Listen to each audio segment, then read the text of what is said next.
Wakulla.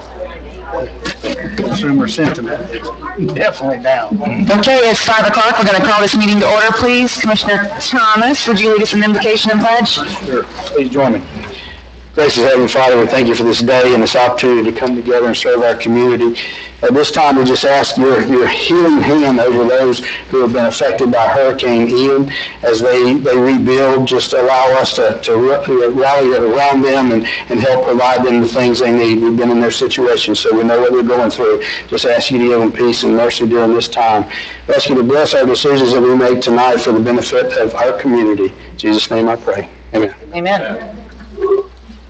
I pledge allegiance to the flag of the United States of America and to the republic for which it stands, one nation, under God, indivisible, with liberty and justice for all.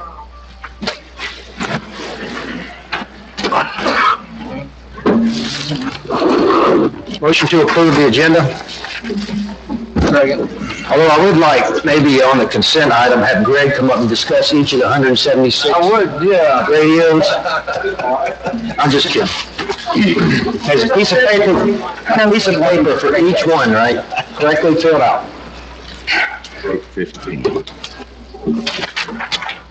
You done? Yep. Good deal. Motion and a second. All in favor? Aye. Jess, any citizens to be heard?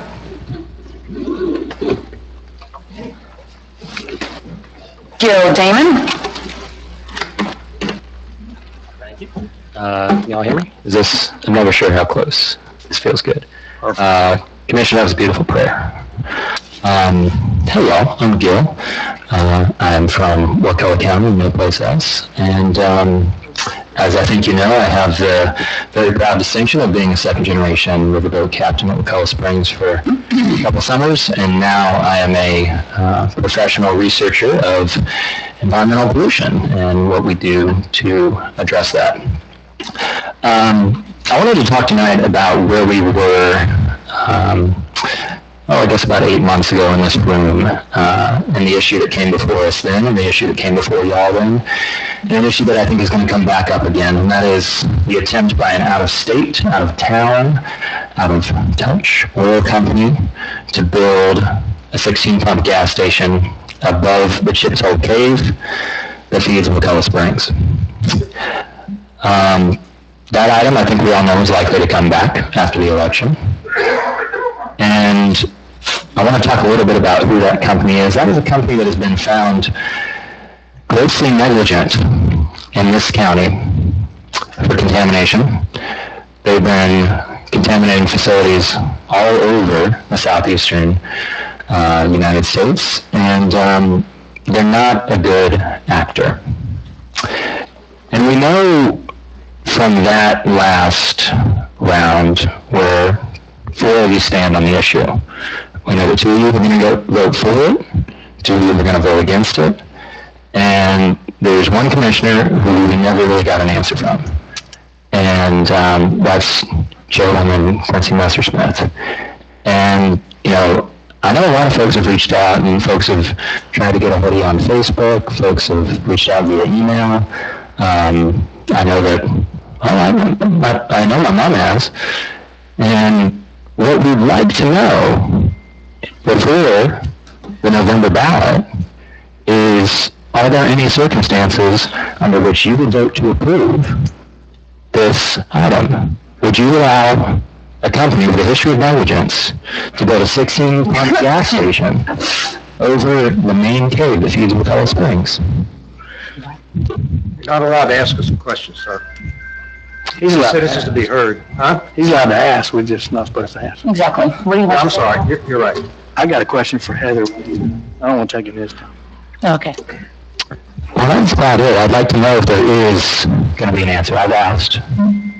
And so with the remainder of my time, I guess I'd like to just see if Chair Messersmith, there's a lot of folks who want to vote for you who are concerned about this. And I'm wondering if you will put that to rest tonight. Will you answer the question? Will you tell us now that you will commit to vote against this proposal? That would, can I just interrupt? I'm sorry. You certainly can. Anytime you'd like to. That's the question I was going to ask. This was a rezoning request that came before us, and the applicant pulled it. and that's a quasi-judicial hearing. Exactly. Would you mind explaining the consequences of us making a decision on a quasi-judicial hearing? If they were to come onto the record and say, no, I'm going to vote no, no, I'm going to vote yes, they could be removed as not as biased decision makers by the applicant. 4 of them have. 4 of them have. Are you talking about when the previous application was being proposed? Yes. Okay, so that application was before them. They were entitled to react to it and provide input on that application at that time. If this application comes back, they all have to be unbiased decision makers again and only decide based upon the information that's presented to them in that hearing. So They the can't voters, do that. so the voters can't get an answer. Your time's up. I'm telling you from a legal perspective, these kind of questions put the entire decision-making process in jeopardy. And the taxpayers that would defend legal action. Okay. I'd love to hear at some point from Commissioner Messersmith. That won't happen. Thank you. Andrew Riddle? Your wallet's on the floor. Thank you. Good evening. I'm here for this visit to talk to you a little bit about an unknown gem within Wakulla County, and that is our public library. As the Vice President of the Friends of the Wakulla County Library, I sat down today and I came up with some statistics just to tell you all a little bit about what's going on at the library and what went on over the summer. This past year's summer reading program showed a 68.3% attendance increase over last year and actually equaled 2019's attendance, which is pre-COVID numbers. Not many things out there right now are back to pre-COVID numbers. There were 4,970 items checked out in the youth, kids, and young adult section during the summer reading program. The children that took part in the summer reading program loved more than 1,980 hours of reading.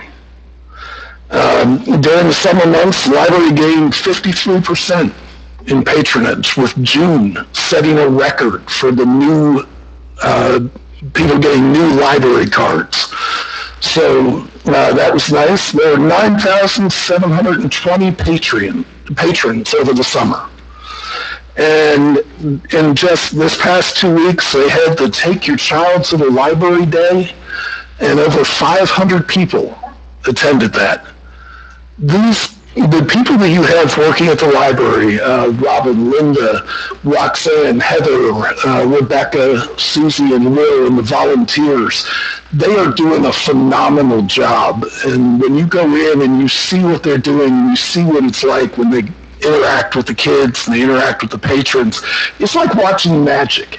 And I would just like to ask you all, if you could, to take the time, stop into the library, see what's going on, see what they're doing, and say thank you. That one little act would go so far in helping them realize that their efforts are appreciated and that they are doing a good job. So, thank you. That's what I have. Thank you, Andrew. Can I add to that, Madam Chair? Sure. I apologize, but he's correct. The Robin and their crew at the library does a fantastic job, and just those numbers you'll see live here shortly. There will be an agenda item coming before you guys for a new carpet at the library because of the patronage is so heavy, and we're going to be looking at reorganizing and all of that stuff to help them out and help our citizens out to be able to better accommodate. So they do a fantastic job. Yes, they do. Yes, they do. Okay, we're going to move into awards and presentations. The first one is the importance of native plants. Ms. Harts, welcome back. Thank you. Good evening, Commissioners. Evening. Later tonight, the Saracenia chapter of the Florida Native Plant Society will ask you to approve a proclamation declaring October as Native Plant Month in Wakulla County. Why? Why are native plants so important? It's not just because native plants are beautiful, and they are. Our county has many gorgeous trees and shrubs. You're behind, Jessica. Okay. We also have many beautiful wildflowers. But it's not just aesthetics that make native plants so important. Native plants are vital to life. They are the foundation upon which nearly all life depends, including humans. First, native plants feed bees, and in the process pollinate 90% of the plants on Earth. Unlike honeybees, most native bees are solitary nesters. Many live in the ground, others nest in the stems of native wildflowers, elderberry and such.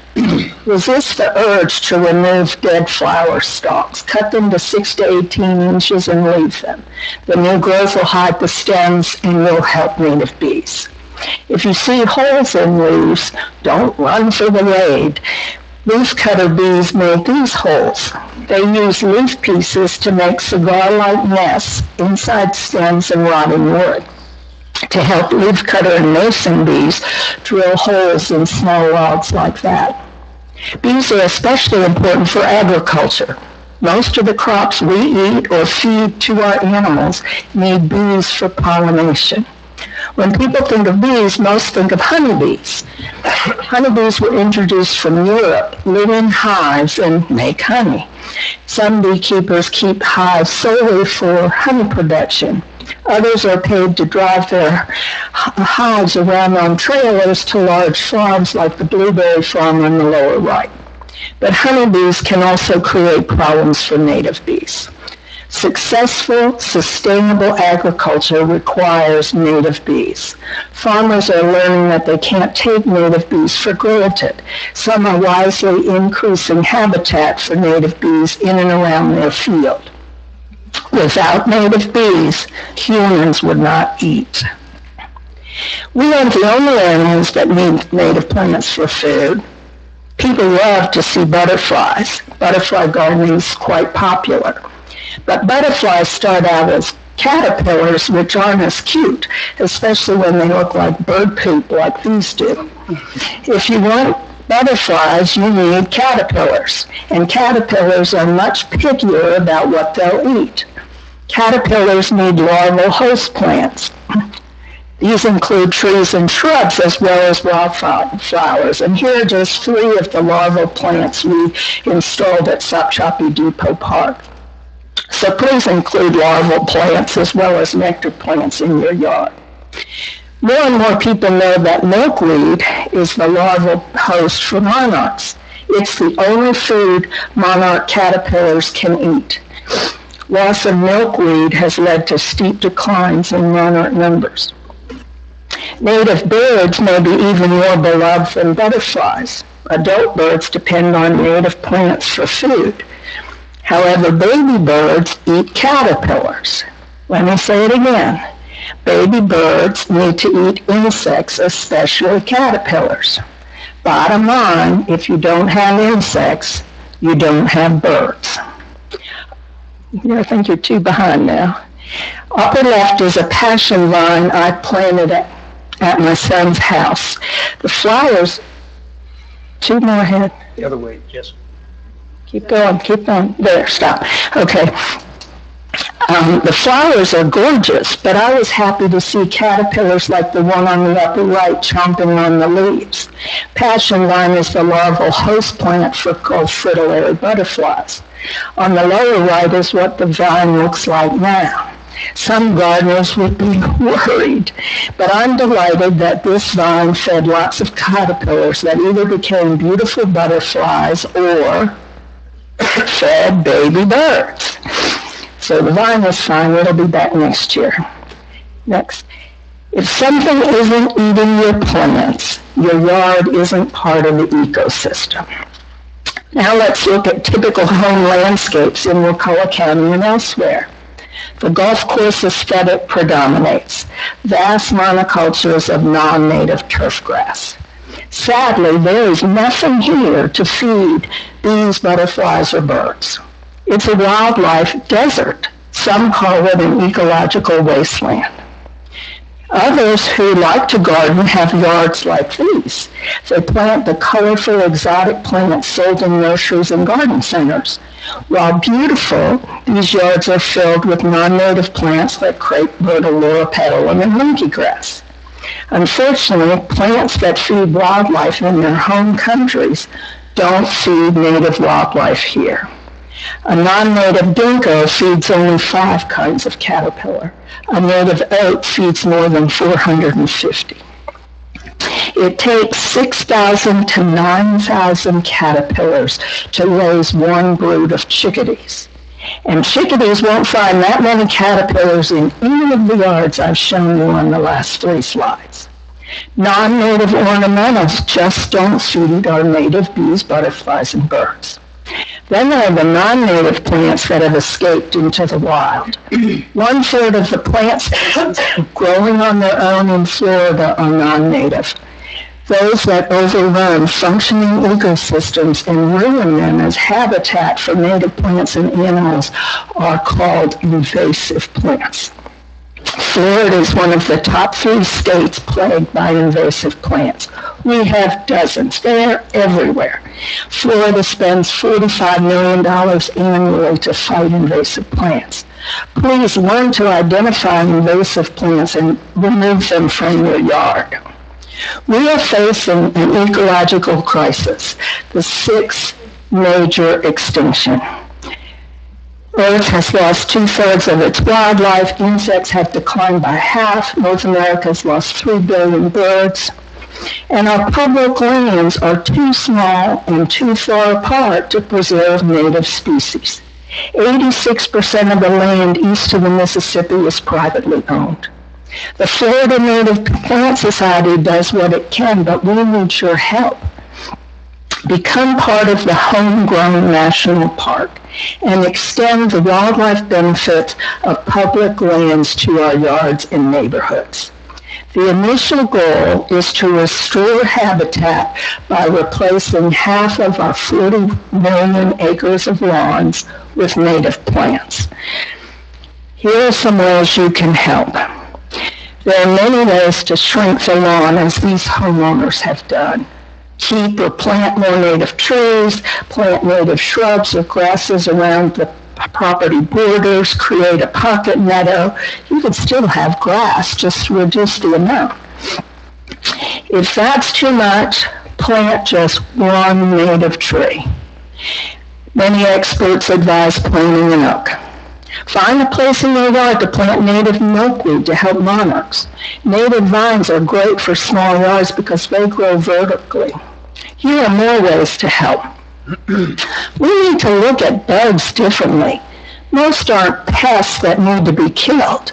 Insects feed baby birds and should be tolerated, if not welcomed, in our yard.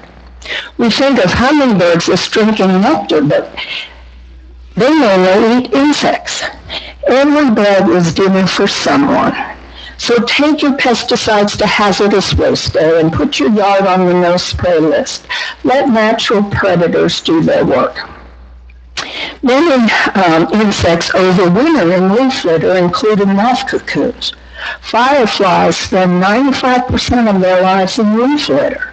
So let the leaves stay under trees and use them as mulch around shrubs. If you leave the leaves, you will see a noticeable increase in fireflies in your yard. Fireflies need darkness to find love. Artificial light hinders their mating. Moths use celestial light to navigate it. They get disoriented by outside lights. Artificial lights reduce plant pollination by moths by 60%. So please turn off all exterior lights at light or put them on motion sensors. And never use bug zappers, as they kill moths, not mosquitoes. There are so many things that each and every one of us can do to help. We hope this talk has inspired you to take action. Every yard matters. Please make your yard part of the Homegrown National Park. Thank you. Thank you, Ms. Arch. Thank you. I'm sure Jerry would clap too if he was here.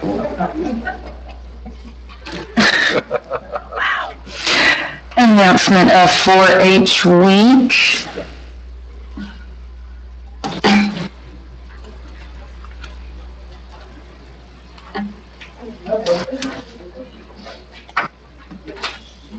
Hi, I'm standing in today at Lewis MacArthur. I brought a few of our students with us to ask you to proclaim October the 2nd to the 8th as National 4-H Proclamation Week. Thank you. Is that on consent? Do I start talking or? Yes. Hello, my name is Vanessa Alderkin. I'm the Vice President of the District 3, and I'm here to read you the proclamation. So, whereas 4-H is America's largest youth development organization supporting nearly 6 million youth across the country, and whereas 4-H has developed over 200,000 youth in Florida to become confident, independent, resilient, and compassionate leaders, and whereas 4-H is delivered by Cooperative Extension, a community of more than 100 public universities across the nation that provides experience where young people learn by doing through hands-on projects in the important areas of health, science, agricultural, and civic engagement. And whereas National 4-H Week showcases the incredible ways that 4-H inspires kids to do, highlights the remarkable 4-H youth in Wakulla County who work each day to make a positive impact on those around them.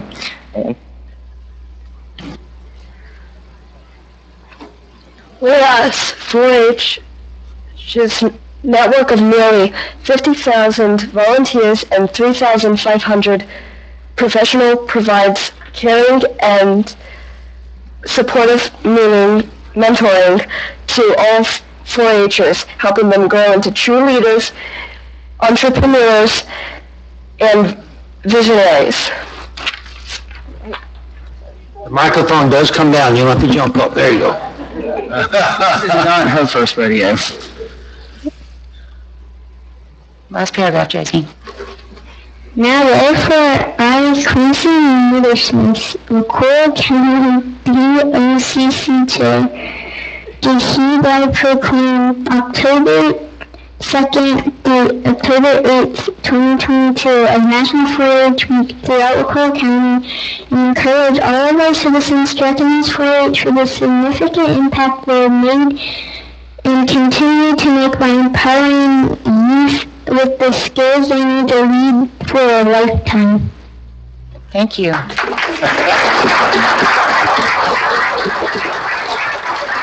Good evening, everybody. My name is Khadijah Scott with UFI Wakulla County. Thank you guys so much for being here and helping us support our 4-H youth. I'd also like to bring up some other youth as well to talk about their accomplishments.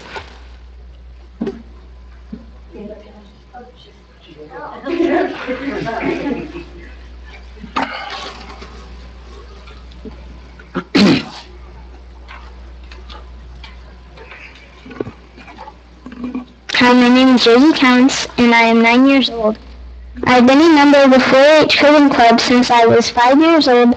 My favorite 4-H project is the peanut butter drive. Every year, the 4-H has a peanut butter drive to feed families in need here in Wakulla. Last year, I was able to collect 400 jars of peanut butter.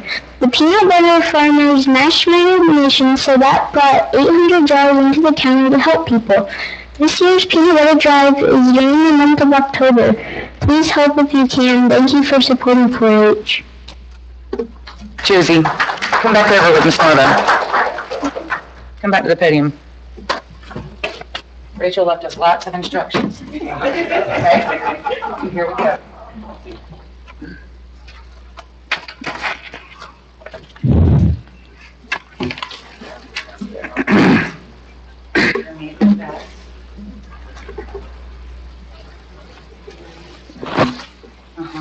Miss Marva's going to turn you. And I'm sure if you break the record again this year.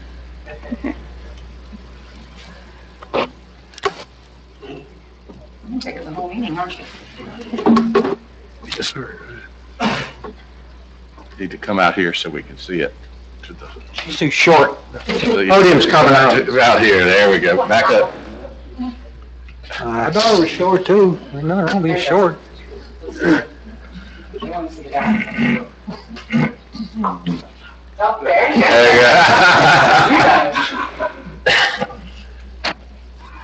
Got it.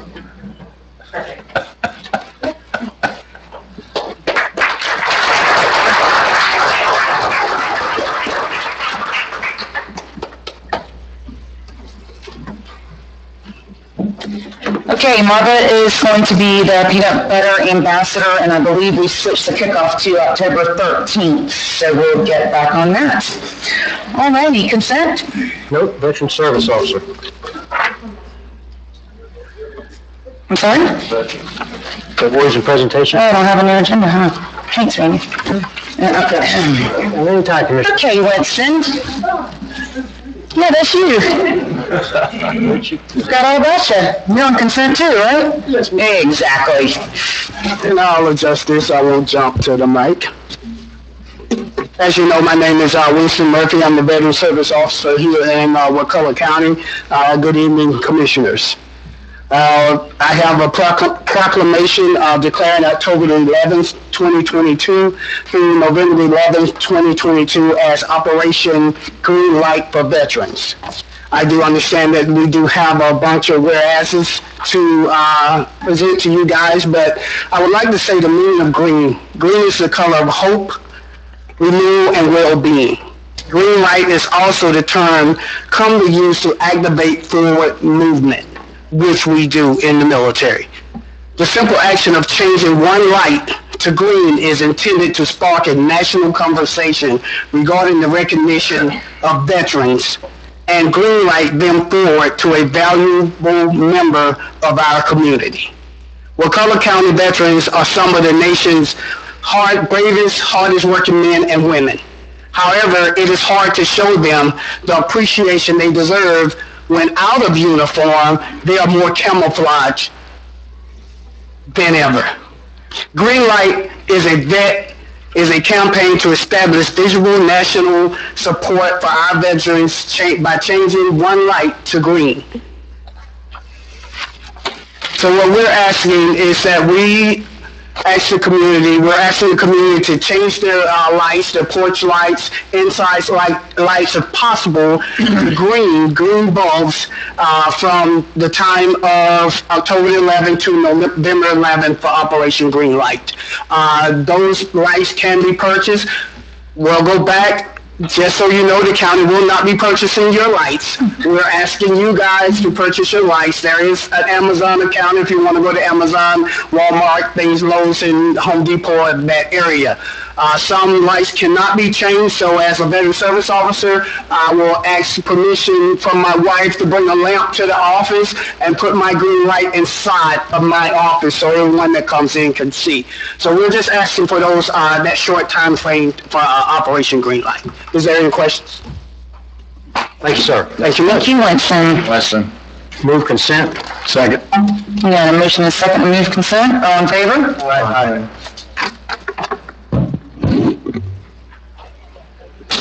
General business? Yes, Madam Chair, this agenda item requests board approval of the memorandum of understanding between the county and Tallahassee Professional Firefighters Local 2339 of the International Association of Firefighters amending the collective bargaining agreement. So moved. Second. We have a motion and a second. All in favor? Aye. No public hearings? No planning and zoning? Commissioner agenda items? Commissioner Hess? Yes, as we just had a presentation about Native Plant Society, this is a proclamation to declare October Native Plant Month. I'll second your motion. So I would like a motion to second, okay? Motion to approve. Oh, it's already read it, right, Chuck? No, she hasn't. Would you like to read it? Would you? Sure, I'll read it. Okay. Wakulla County Proclamation declaring October 2022 as Native Plant Month in Wakulla County. Whereas Florida native plants and plant communities are rich and diverse and essential to sustaining the state's bees, butterflies, moths, birds, and other wildlife, as well as humans. Whereas Wakulla County is home to over 1,000 species of native plants from trees to wildflowers, including 24 species of carnivorous plants and 15 species of native milkweeds, and ranks 6th among Florida counties for plant diversity. Whereas Wakulla County's complement of native plant features imperiled and uncommon species and species whose known global range lies entirely within the county, such as the St. Mark's yellow-eyed grass and Godfrey's spider lily. Whereas the Wakulla County was the first county in Florida with a policy to preserve roadside wildflowers and has miles of native wildflowers along state and county roads that support the pollinators needed by agriculture, nurseries, and plant-based businesses. Whereas native plants support hunting, fishing, and birding in Wakulla County, has an abundance of Ogeechee Tupelo, the foundation of the Tupelo honey industry. Whereas Wakulla County is home to many native and national champion trees, has 2 designated old-growth forests, and has magnificent natural areas that showcase our many native plants and native plant communities to residents and visitors alike. Whereas all the proceedings support ecotourism and draw thousands of visitors from all over the world to those places within our county where native plants remain in abundance. Whereas Florida, including Wakulla County, continues to lose native plant communities, numbers, and species due to the development and habitat loss, fire suppression, non-native and invasive species, and the climate crisis. And this, in turn, has contributed to the steep declines in native insect and bird populations, including fewer monarch butterflies. Where the loss of native plants and wildlife threatens our natural heritage, tourism, and local agriculture and our quality of life. And whereas the mission of the local Sarracenia chapter of the Native Plant Society is to conserve, preserve, restore native plants and plant communities, and the chapter urges all to do their part to preserve our county's unique character and natural heritage and keep Wakulla natural for future generations. Now and therefore, the Board of County Commissioners of Wakulla County convened the 3rd day of October of 2022 declares the month of October Native Plant Month in Wakulla County. Chair. Janine Bolton, anything you want to say?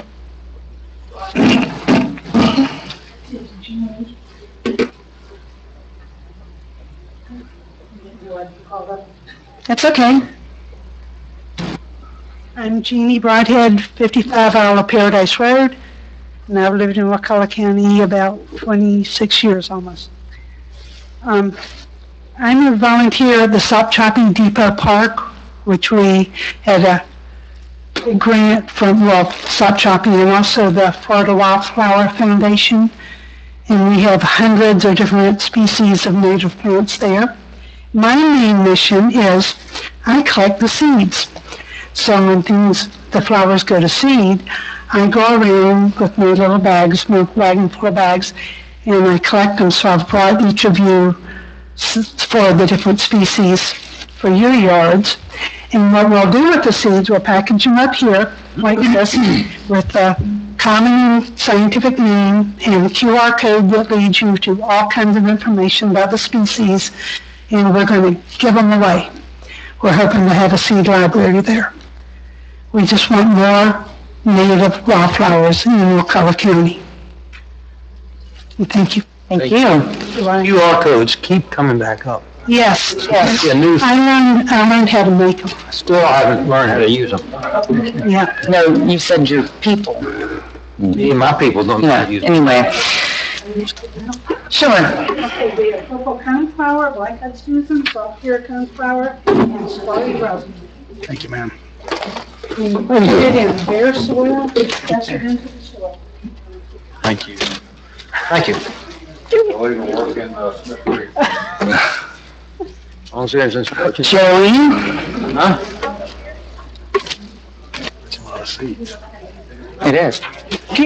Plenty of natural habitat at my house.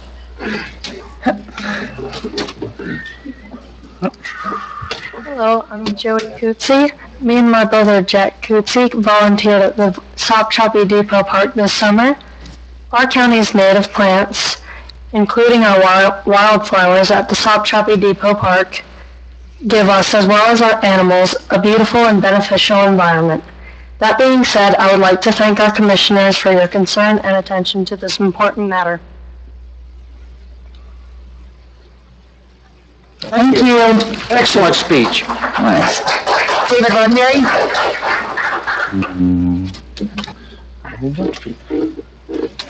Another Sopchoppian. Thank you, Madam Chairman. Commissioners, I'm David Roddenberry. I serve as president of the Sarracenia chapter of the Florida Native Plant Society, which you've heard mentioned this evening. We're a chapter with its membership mainly in Wakulla and Franklin counties. We meet here in Wakulla County.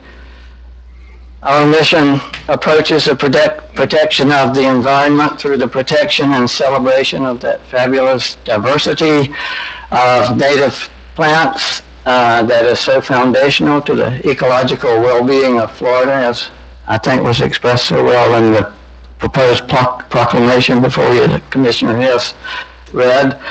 But before I go further, I just want to say thank you for allowing me to speak briefly as an advocate for adoption of the Native Plant Month proclamation.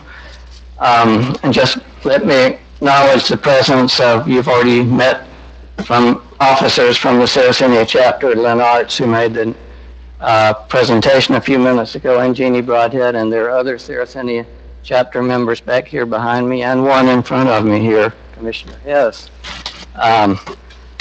So, permit me to say that I hope all of you know the Sarracenia chapter of the Florida Native Plant Society, at least somewhat, either from our frequently advertising our meetings and public field trips, from our festival booths here around the county, from contributions we've made to landscaping around county buildings here in Crawfordville, or from our strong association with the major native plant garden now existing in Sopchoppy, which won the Florida Native Plant Society Landscape Award of Excellence for 2021. That's, of course, the Sopchoppy Depot Gardens. I mentioned our festival booths. If I may for a moment practice here what we do at our booths. We have brochures for you. I think you'll find them interesting. May I come up and just hand each commissioner? Thank you, sir. Yes. Thank you. Thank you.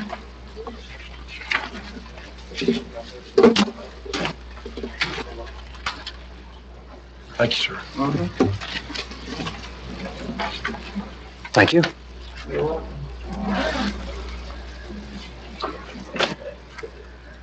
Randy asked first, Heather.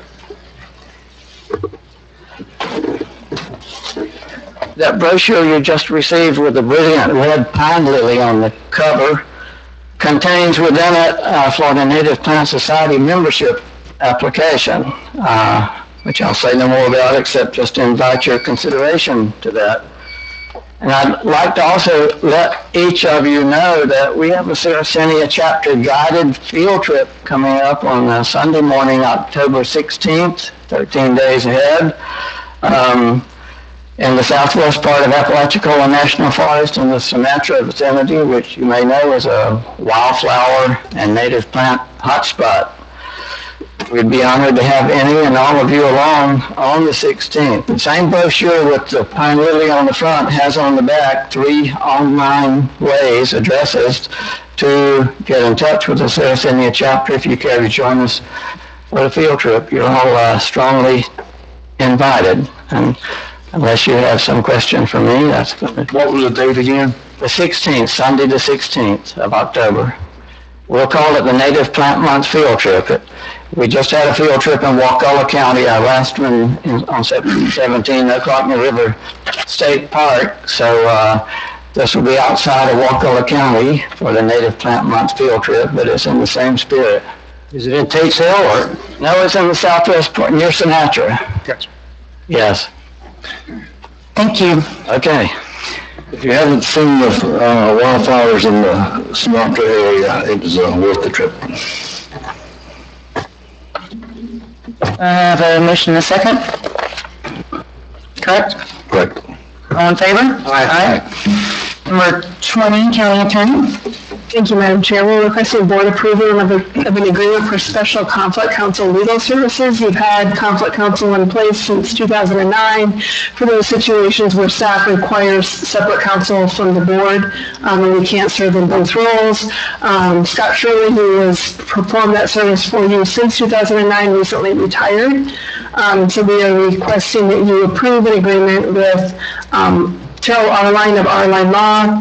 He's based in Tallahassee. He was Bay County attorney for several years and has a wealth of land use, which is the context where conflict counsel services are typically needed. He has a wealth of experience in that area. Motion to approve. Second. Have a motion and a second. Any discussion? All in favor? Aye. Jess, any more citizens to be heard? Oh, wow, David, I'll skip right over you. You have anything to say tonight? Thanks, sir. I'll just say so. Just a reminder, October 17th, our next meeting, we have a 3:30 workshop, and that'll be on our legislative priorities. So we'll be discussing what those priorities, so bring your list with you, but also there we'll be also talking about our grant strategies moving into next year, so that we can kind of wrap it all together, what we'll be chasing from a grant standpoint to also from the legislative priority. Don't forget, Story Walk is up and coming. Jess, what's the date on that? 29th. Are you in that quick? And so anyway, don't forget about that. Also, the airport, I met last week with Kimley Horn. They've given us a proposal to move forward with initial due diligence. That portion we'll have to pay for, which is $45,000 to do the due diligence on the airport to get it where we can get it to where we make an amendment to our ALP. And to see whether the land will work or not. If y'all decide to move forward. If we decide to move forward. So, there's a lot entailed in that, a lot of environmental, but also a lot of discussions with DOT about moving the displaced threshold and other boundaries within the airport, but that will give us a defined area of land that the adjoining landowner has said he will donate, but right now we don't know what that is until that is finished. So that 45,000, is that reimbursable through DOT? That's us. That's us. To do that? From then on, if we move forward after that, if we move forward, if you guys elect to move forward after that, then we would request funding from FDOT if that's what you want to do.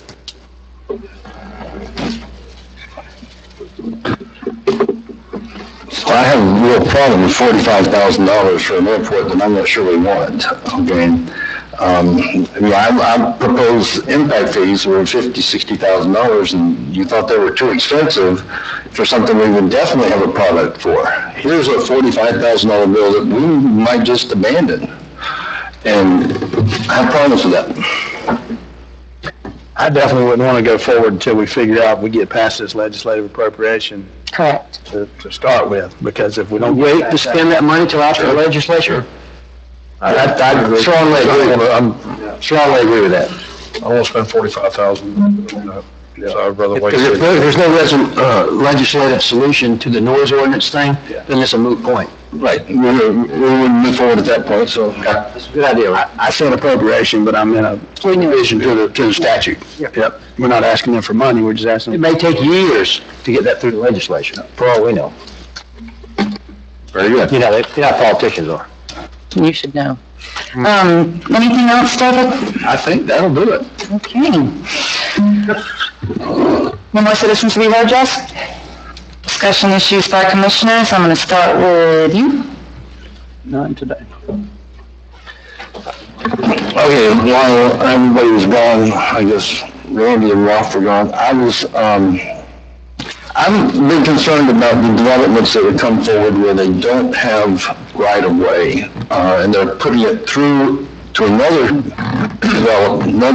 subdivision to put to build their development. And while some of these will work, some of them are going from, less than 60-foot right-of-ways to get to a road that's not even 60-foot right-of-way. So what I would like is for the summer to come up with a proposal that tells developers that we're going to build something, you're going to need to have a 60-foot right-of-way to a major collector road. So we already have provisions in both the code and the comp plan that generally require 60-foot right-of-way. The majority of the developments we've seen in the last few years have had 60-foot right-of-ways included within the development. Now, there are some provisions that will allow development in the Crawfordville Town Plan where you're looking to kind of dense up your development.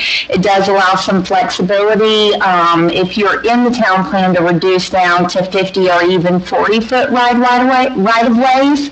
And there are some provisions to do that through the PUD process, but there's very limited circumstances that anything less than 60 foot would be permissible. I believe the land development code says if you do curb and gutter, you can do 40-foot right away. That would be in the comprehensive plan. There is some allowance for reduction based on the type of infrastructure. Not using soils for stormwater treatment. My problem is Tafflinger. Right. Okay, we put a development on the Tafflinger, and that's not a 40-foot right-of-way, it's a 30-foot right-of-way. It's... Tafflinger? I believe it's platted as a 50-foot right-of-way. Yeah, the pavement is not 50-foot wide. I'm not sure the exact pavement width. Maybe David can answer that. But it is platted for 50-foot of right-of-way, as I recall. Yeah. It just doesn't seem like it's 50-foot. They're treating it like it's only a 30-foot right-of-way. Who's they? The local residents. Oh. That road is strictly way too tight. Okay, well, we were first paving those roads back when I ran Public Works. We had to go clear all those right-of-ways. There were several residents that refused to move their stuff out of the right-of-way. I remember that. But I know it's 50, I don't know, nothing's 100% sure, but I'm 99% sure it's 50-foot of right-of-way. Because we had to go in there and clear it, South Chop, we had to move the water lines, and, because there was a time when the center part of Magnolia Run especially had nothing in it. Nobody lived on them, so they were real narrow roads, and we had to clear them. So I'm 99% sure they're all 50-foot. And we did run Wakulla Gardens, same way. similar issues during septic to sewer conversions in Wakulla Gardens, Magnolia Gardens, with folks that had improvements in the right-of-way. Used to move them. Flower beds and... Yeah. In Tafflinger? Yeah. There we go. There you have it. Anything else? I still think it's... Good job, Chuck. We need to make sure that the roads are wide enough to handle the traffic, and that road is not wide enough to handle the traffic. That's the right of way now. Okay. Right of way, not the road. I think the code also says if you're a collector road, the minimum is 60 feet, right? If arterial, if you start stepping up. There is some... There's a different standard for local, collector, and arterial, also if they're donating right away. The road is 20 feet in there. And the minimum pavement width, if memory serves, under Chapter 6 of the code is 20 feet for local roads, so... How about for a collector road? Could you turn Tafflinger into a collector? If you'll bear with me, I'm pretty sure it's also 20. I understand... Because when the county went and paved roads or collector roads, we paved them 20 feet. Under the definition of collector. Well, Tafflinger is not technically a collector road. I know. We're turning it into a collector. You have a list of roads that are defined as collector, and Tafflinger is not one of them, to my knowledge. No, It's a local road. It's a local road, but we dumped the 200... Well, they also have several other exits also, right? I think that was eventually resolved where they have other exit points, not just Tafflinger. And generally, collector streets are considered those that would provide connections between two arterials. Price Lane, for example, would be a good collector road. Wakulla Aaron, those are all collectors. Local Has a site plan been approved for that collector neighborhood? streets require a minimum of Just a 50 rezoning. foot width. Has a site plan been approved for that neighborhood? It's a PUD, is it a PUD? The one that Dale Horton's doing over there, the old restaurant? That one is the PUD, so the preliminary plat has not been approved. Yeah, the Horton stuff north of that development, I'm talking about the development They all interconnect now, right? All those, there's 2 or 3 that are together right there? That is the intent. I've talked to each of the developers involved, and they have indicated they're willing to play ball on those interconnections. The conceptual plans for the Foreman property that D.R. Horton was recently approved for the PUD on does show an interconnection to the parcel to the south. Because I think it, you know, just financially wise and then marketing wise, they'd be much rather say our interest is on 319 than you gotta go down Raywinkle, go down Taft Land, go through a neighborhood and get to it versus getting off of 319. Well, I agree with you. My point is that my problem with it is when we approved the one in Tafflinger, it was dumping all that traffic on a road that couldn't handle that traffic. At the time, you're right, but we also knew that coming down the pipe was more development, that we were gonna try to get interconnected roads and get a different access out. I know you can't guarantee that. Can't guarantee it all. We didn't have it before us when we approved it. You're right, Ray. You're right. My problem is I don't think it should come to us until we have some kind of clearance on, there is a suitable access point for a development of that size. That's what I was trying to get to. You gotta be careful.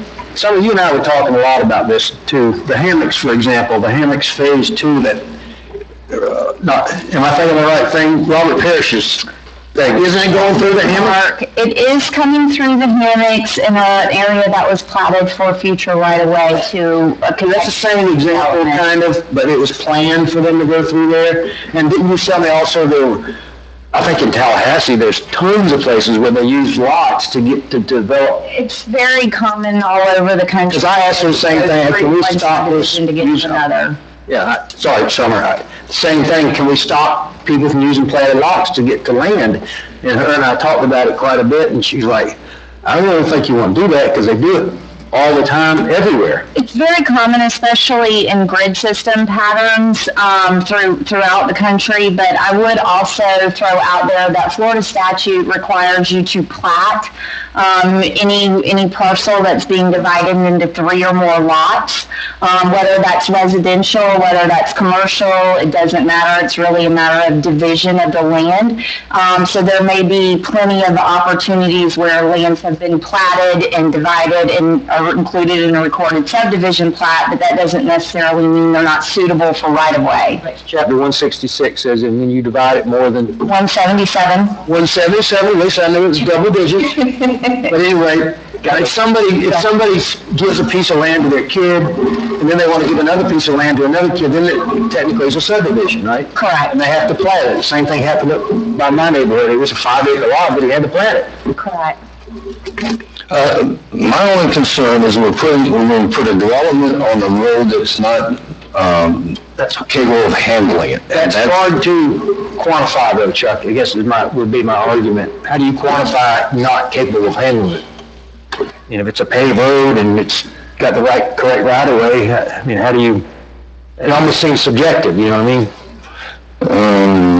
Well, your idea, only two of them have come up lately that where they done this, and the one was in Tafflinger, and that, you recognize that was a problem, okay, and the other one is the one that hasn't come back to us. It was a compliment down on Walker's Crossing or something like that, okay, and that one's the same issue, and that one might have it, but it's going from a paved system to a dirt system, okay, and they're going to pave that road all the way out for us.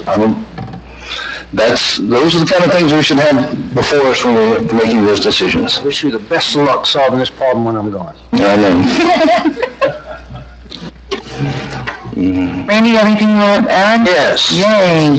As a goodwill gesture to you guys, as you know, the second meeting in November's, what date, Jessica? Monday? November 7th? The second meeting? It's 21st. The second meeting 21st. is on Monday, then there's swearing in on Tuesday, right? It would be the day after the election. So it's the very next day, so y'all have to come to 2 meetings, one on Monday and one on Tuesday. Why don't you just have one meeting on Tuesday? Then you have the new commissioner here who's going to be sitting in my spot. They can make the important decisions that need to be made that night. And, you know, y'all will have to go to one meeting instead of 2. but then we won't get to see you that way. That's right. You'll see me at the first meeting in November. So I'd like to make a motion that the meeting in November, the second meeting in November be moved to the day of the swearing in. Y'all can do the swearing in. We've done this before, right? Move the meeting, Jessica remembers. That's the Tuesday before Thanksgiving? Yep. Well, you're gonna be here anyway. Well, I'm just thinking about you not being here, but anyway, do you need a head nod or? No, I think it needs a vote. Somebody else second. Thank you. Well, just do it on Monday. From the 21st to the 22nd. Yeah. I have a motion and a second. Any discussion? All in favor? Aye. Thank you, guys. 2 meetings left now. Let's adjourn. I didn't ask him if he had a, yeah. Okay, now, Randy. Say it again, If Randy. you have anything, Yes, we are. look at it.